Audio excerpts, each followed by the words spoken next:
Yes, Kimani Ichungwa. Give him the mic. Thank you, Honorable Speaker. Mine is on a point of order, Honorable Speaker, on a matter of decorum of the House. Because, Honorable Speaker, I was just perusing through what is going on my phone. Yes. And I saw the Honorable Salasya, the member for Mumias, Yes. is live streaming The proceedings of the House. proceedings of the House, recording himself from his seat at the back.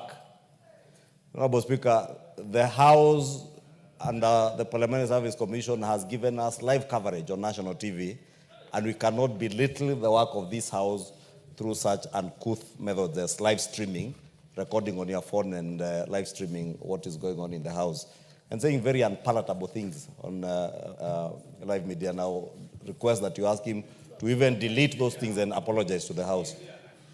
Honorable Salasya, is that correct?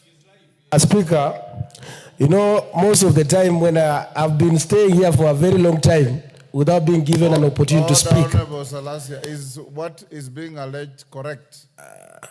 I don't know what he's talking about because I don't run my social media platforms. So, Speaker, I've been carrying out my hand. Honorable Salasya, the issue is, are you live streaming the proceedings and making unpalatable comments along the way? Speaker, I don't know what Mheshimiwa Ichungwa is talking about. What I just wanted, I also have my own contribution. Honorable Salasya, be honorable, my dear young man. If you are not honorable, it's very easy for Parliament to ask for the logs on your phone and see what you are doing. If you say it is true, then the Speaker will take some other remedial action. If you don't, it's a matter that can find your way to the Powers and Privileges Committee with unintended consequences. Why are you doing so? Maybe, Speaker, maybe I'll have to confirm with what he's talking about. Honorable Salasya, you know dishonesty is not a virtue. Speaker, I don't know what he's saying. Maybe I go and confirm what he's talking about, but I had also just raised my hand so that I can speak what I feel that I should speak. Order, Honorable Salasya. I believe when you are in the chamber, you are listening and following proceedings. Take your seat. You are listening and following proceedings. And what we are discussing this afternoon is a very serious matter. The independence of this House is an issue. The leadership of this House is an issue. And every member who has spoken here, you've listened, your seniors, your peers, have been very focused. Even members who have sat for a long time, you complain that you've been raising your hand. There are many, Lotte here has been sitting here since. We have Ferdinand Wanyonyi here, Amze, has been sitting here since. The issue is, were you streaming the proceedings live and making comments along the way?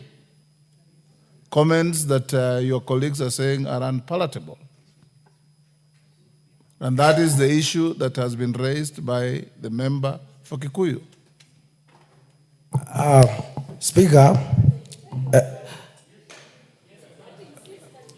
you've even forgotten to switch off your phone. It's still streaming, I'm told. Here.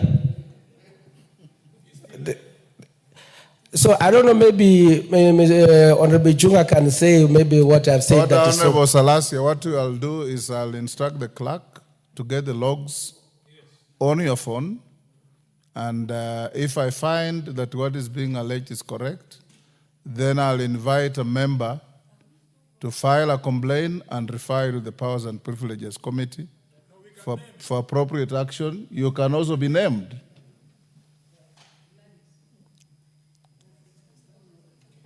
Yes, Wamumbi? Yes, okay. Robert Mbui, I'll give you an opportunity to contribute. Clerk, proceed to get the details on Honorable Salasya's phone and furnish with the Speaker immediately. Robert Mbui, proceed to Yeah, contribute. thank you, Mr. Speaker, for this opportunity.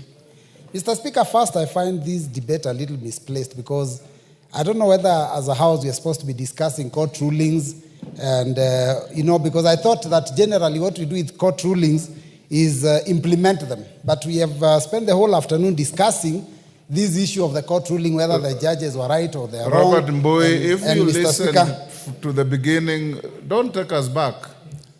When Emilio Odhiambo, who is your leader, raised the issue, you are here. And the House was given direction by the Speaker. So I expect your contribution to tell the House which way you want us to go. But to go back and say for the last 3 hours we have been exercising in futility, you are taking a wrong trajectory. I know you are senior and a leader, should have given you an opportunity at the beginning, but you also started off by very unorthodox conduct. Mr. Speaker, I was only trying to claim my position as the deputy leader of the majority based on the ruling that we read of the court. But Mr. Speaker, the issue of majority, which is what we are discussing, is not an issue, in my opinion, that's supposed to be decided either by the Speaker or even this House. This is a decision that is made by Kenyans when they cast their ballots at the end of the last, at the elections. And Mr. Speaker, even the issue of that you are supposed to make a ruling or you are supposed to say who is majority or minority, Mr. Speaker, really what you are supposed to do is convey the information that has come from the, from the register of political parties when they indicate how many members are in each coalition. So, Mr. Speaker, I think that what is happening in Kenya now, Mr. Speaker, and why I think we are having this problem is because Parliament and politics in Kenya has become very indecent. Mr. Speaker, it's important that when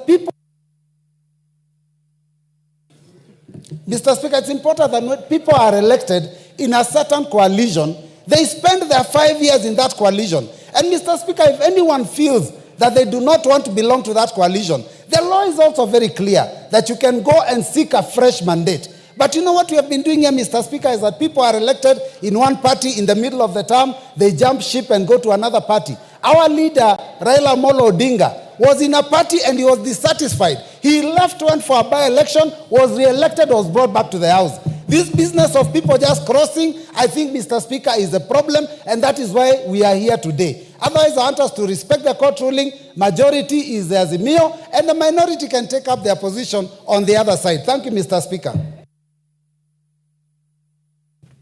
Thank you, Robert Mbui. Ferdinand Wanyonyi.